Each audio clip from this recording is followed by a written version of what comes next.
Oh, hey, happy Tucker Craft Day to those who celebrate. I'm here to give you some more strong plays for the week. Hopefully, you listen to anything that I was able to get out on the internet, on the Al Gore's internet over the course of the last 4 or 5 months. And Tucker Craft's on your team. If not, hey, it's a good time. I'm Chef GPT, and I'm here to talk to you about the plays of the week. So today, I'm going to give you a player at each position that I think has a chance to vastly outperform what they're projected for on various sites.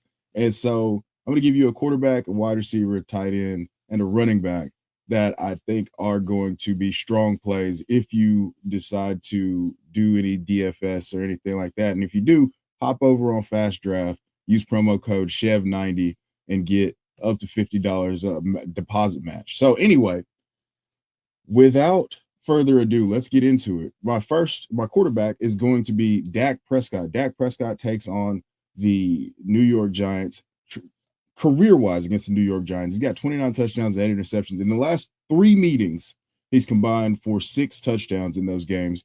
And the New York Giants, for lack of a better term, are what you call a terrible team. So Dak Prescott is going to smash this week. Like I said, he's combined for 6 touchdowns in his past 3 games against the Giants. And the Giants, outside of that tremendous pass rush, Cordell Flott and Deontay Banks are not stopping George Pickens, Jake Ferguson, and CeeDee Lamb. So Dak Prescott is my start of the week at quarterback.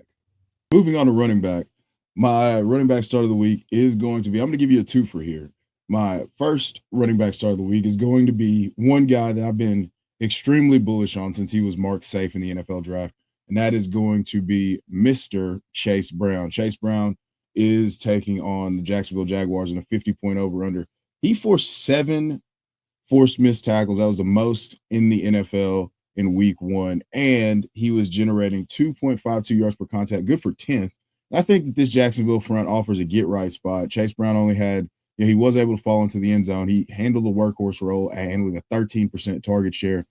And he was able to, even though he only managed 43 yards on 21 carries, most of those carries came with him getting hit behind the line of scrimmage. So his offensive line generated negative yards before contact last week against the Browns. I think this Jacksonville front is going to be a bit more generous. So for my running back start of the week, it's going to be Chase Brown. And then I said I would give you another one. So here's another one, Kyren Williams. So Kyren Williams, the most disrespected, mutually hated, or we're so quick to send him to the unemployment line because Jarquez Hunter, first Blake Corum walked so Jarquez Hunter could sit firmly behind Kyren Williams. I don't know. Anyway, Kyren Williams comes in. He's the man in the backfield as usual. Sean McVay doesn't betray his patterns. And so Kyren Williams gets the Tennessee Titans, who gave up 151 yards on 30 carries last week.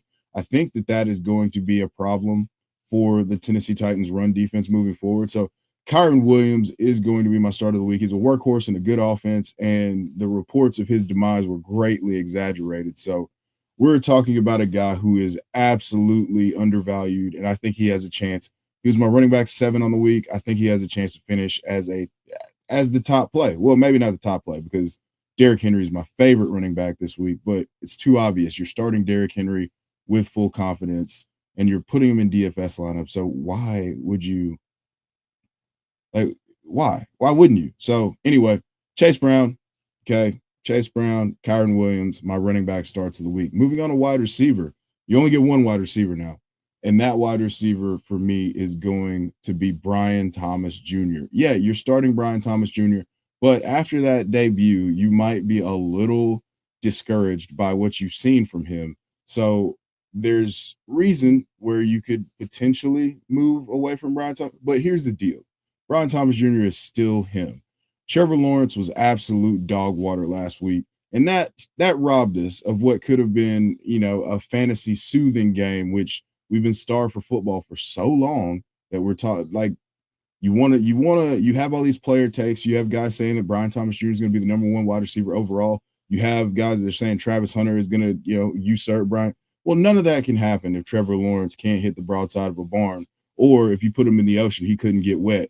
So we got robbed. But we did get saved by the touchdown a little bit, so people aren't just tearing their garments and gnashing of teeth with Brian Thomas. But Brian Thomas gets a 50-point over-under, just like I mentioned with Chase Brown before. It might have been bet down a little bit to maybe 49, but who cares?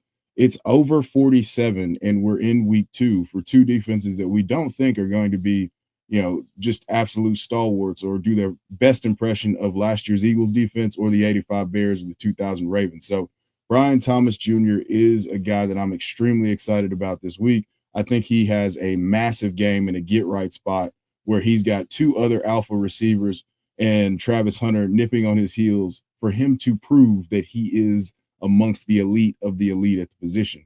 My last start of the week, this one, hey, it's going to come as a surprise. You might say I'm overreacting to week 1, but I don't care.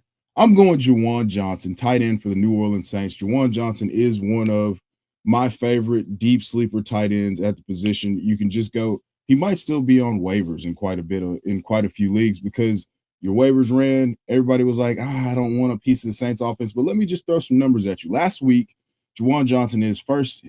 Honestly, this is the first time he's ever been a full-time player.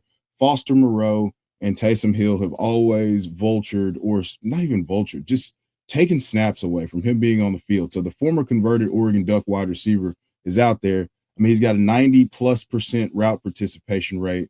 He had 9 first read targets as a tight end. He had 11 targets overall.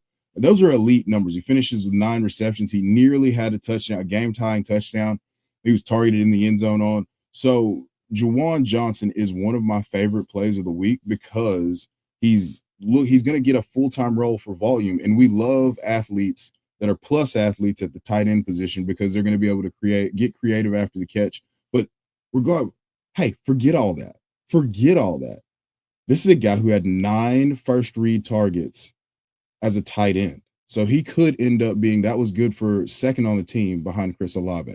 So we could have a situation where Andrew Cooper, one of the sharpest tight end whisperers ever known to mankind, references the yin and the yang tight end. But also, we're talking about a guy who could be the second target on his team as a tight end, and that's what we want.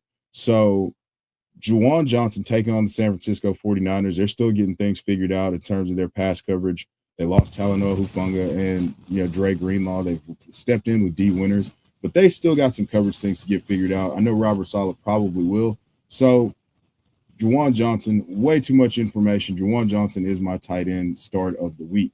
And my defensive streamer of the week is going to be, well, hey, look, we gave you 5 kickers and 5 defenses to stream this week. So you can go check that video out. But hey, if you're still here, please, please, please, please, please like, follow, subscribe.